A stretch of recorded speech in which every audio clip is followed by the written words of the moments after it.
Bienvenue sur Africa 24 dans cette nouvelle édition du 12-15. Voici les titres de l'actualité. Le président de la Guinée équatoriale, Teodoro Obiang Nguema Mbasogo, en tournée républicaine. Le chef de l'État s'est rendu en premier lieu dans la partie insulaire du pays. Au Cameroun, 12 entreprises d'État sur 28 sont en difficulté. Elles ont été déficitaires au cours des 2 dernières années. Un déficit qui s'élève à plusieurs milliards de francs CFA. Et en République démocratique du Congo, des objets de seconde main appelés bilokos en lingala font bonne affaire à Kinshasa.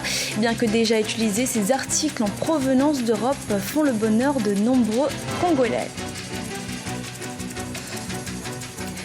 La tournée républicaine du président de la Guinée équatoriale, Teodoro Obiang Nguema Mbasogo, a débuté dans la partie insulaire du pays. Le chef de l'État a notamment fait la promotion de la construction des infrastructures sociales. Reportage de Léopoldo Ndemembaswe, commenté par Idolette Mirabel Bissot. Le district de Bané, première étape de la tournée d'État du président Teodoro Obiang Nguema Mbasogo dans l'ensemble du pays. Une tournée qui répond aux promesses du chef de l'État équato-guinéen lors de sa campagne électorale en 2016, à travers laquelle Obiang Nguema Mbasogo avait annoncé la construction de nouvelles infrastructures sociales visant à contribuer au développement du pays.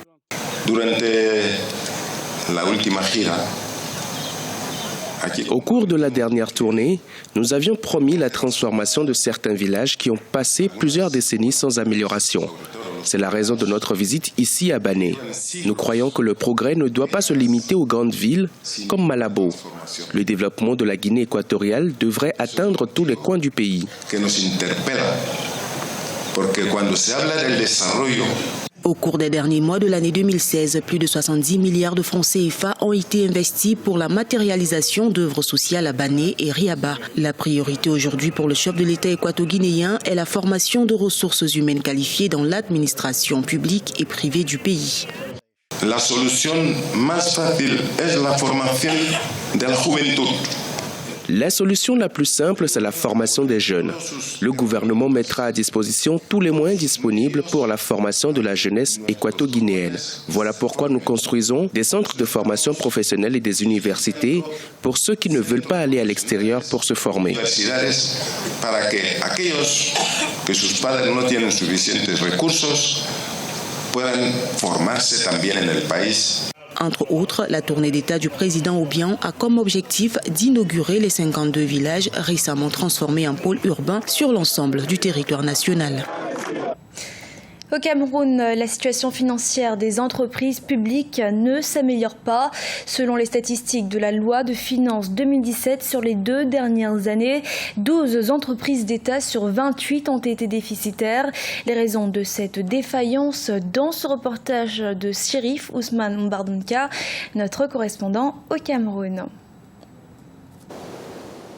Les sociétés d'État au Cameroun sont en difficulté. Sur les 28 entreprises gérées par l'État, 12 présentent des comptes déficitaires. Les 2 dernières années n'ont pas été roses pour ces sociétés dont les investissements et les entrées sont incohérents. En guise d'exemple, dans le secteur agro-industriel, deuxième employeur après l'État, la Cameroun Development Corporation présente un chiffre négatif de 10,53 milliards de francs CFA en 2015 contre 5,4 milliards de francs CFA en 2014. Autre exemple, la compagnie aérienne nationale, la Camerco, elle a accusé un déficit de 10 milliards de francs CFA en 2015 et d'un peu moins de 17 milliards de francs CFA en 2014. Le déficit que les entreprises publiques enregistrent dans leur exploitation s'explique très facilement, en ce sens qu'une entreprise publique a des objectifs qui n'ont rien à voir avec les objectifs d'une entreprise privée. Une entreprise privée a pour objectif la recherche, j'ai failli dire effrénée, du profit.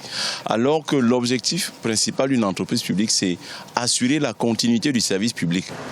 Pour sortir de la crise et rendre plus productives les entreprises camerounaises, le FMI a suggéré au Cameroun de supprimer ses subventions à leur avantage ou alors de conditionner son aide par une gestion plus rigoureuse. Par contre, certains observateurs préconisent tout d'abord une réduction de la liste déjà bien longue des sociétés d'État et les transformer en entreprises d'économie mixte. De mon point de vue, il faudrait que, je l'ai dit tout à l'heure, qu'on essaye donc de réduire au strict minimum les sociétés à capitaux publics. et qu'on transforme dans un ensemble de sociétés actuellement qui sont des sociétés à capitaux publics, donc avec pour actionnaire unique l'État, qu'on les transforme en sociétés d'économie mixte. Moi, je suis pour un peu d'État, un peu du privé. Donc, le tout État a montré ses limites et le tout privé a montré ses limites également.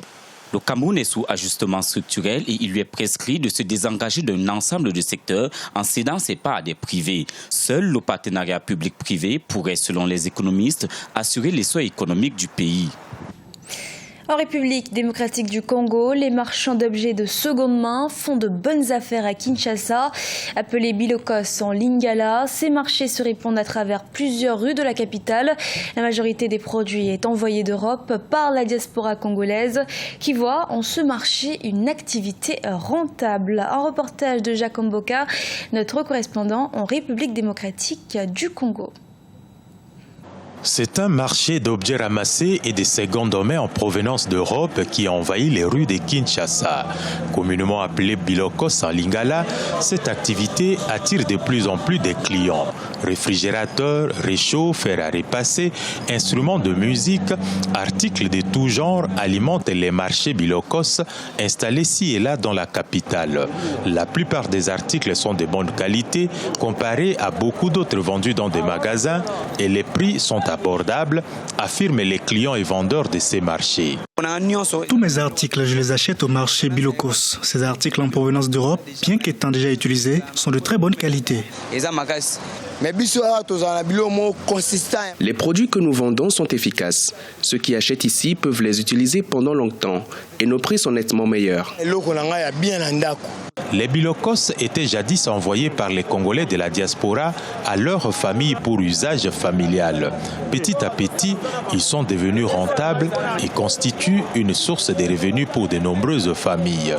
Il y a les véhicules qui ramassent des engins que les gens n'utilisent plus.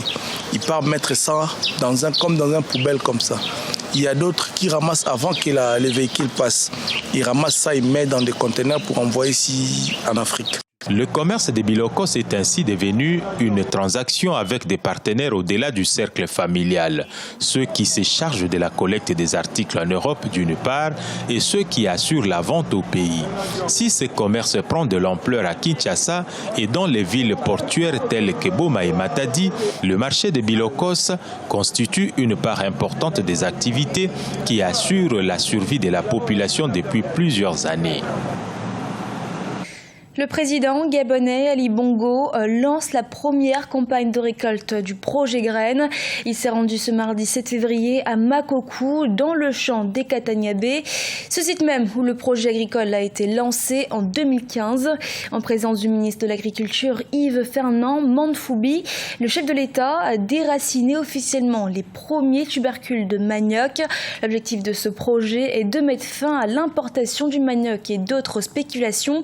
Et selon les prévisions, la récolte de cette année s'élèvera à 12 000 tonnes de tubercules de manioc, 4 000 tonnes de bananes plantains et 113 tonnes de piments.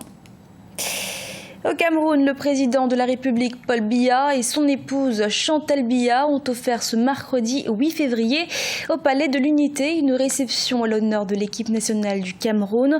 Le chef de l'État a en effet salué le talent des joueurs de l'équipe nationale, grand vainqueur de la Coupe d'Afrique des Nations 2017. Birama Saonera. Vous avez affronté les équipes les plus redoutables, les plus aguerries. Et comme on dit, vous les avez mises dans la sauce. Après leur sacre continental, les Lions indomptables du Cameroun ont été reçus mercredi 8 février au Palais de l'Unité par le président Paul Biya. Dans son discours, le chef de l'État camerounais a adressé ses sincères félicitations et la gratitude de la nation tout entière aux Lions indomptables pour leur brillant parcours à cette grande messe du football africain. Après avoir attribué cette victoire à l'unité des joueurs, le président Paul Biya a également mis l'accent sur l'unité du peuple camerounais.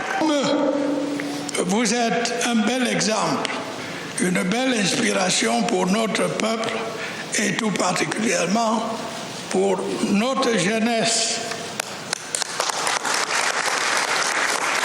Le message que vous avez passé est clair. Que vous soyez du nord ou du sud, de l'est ou de l'ouest, vous êtes d'abord et avant tout des Camerounais. Votre belle prestation à la Coupe d'Afrique des Nations vient encore de le prouver. Quand les Camerounais sont unis et solidaires, rien ne peut les arrêter.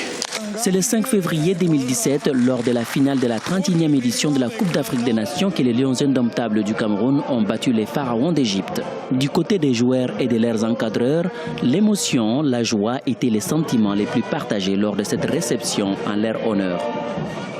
La réception du chef de l'État, c'est un moment inoubliable, c'est très très rare, donc on espère refaire ce genre de performance pour pouvoir encore être ici une nouvelle fois. C'est un grand honneur d'être ici dans la résidence du chef d'État. C'est évidemment quelque chose de spécial pour moi qui est étranger. Oui, c'est quelque chose de... Franchement, c'est magnifique de pouvoir être reçu par le premier sportif camerounais, son Excellence Paul Biya. Franchement, c'est énorme et c'est motivant parce que quand vous avez une telle, vous êtes reçu d'une telle manière, ça vous pousse encore à aller chercher une autre Coupe d'Afrique pour revenir une fois de plus au palais. Au terme de cette réception, les 23 joueurs ont été faits chevaliers de l'Ordre de la Valeur, là où leurs encadreurs ont reçu les insignes des commandeurs de l'Ordre de la Valeur. Vainqueurs de la Coupe d'Afrique des Nations 2017 au Gabon, les Lions indomptables du Cameroun remportent ainsi leur 5e trophée continental. Vous êtes un bloc. Ce journal a été réalisé par l'ensemble de la rédaction. Nous vous remercions de votre fidélité. Sans plus tarder, une nouvelle édition de l'actualité sur Africa 24.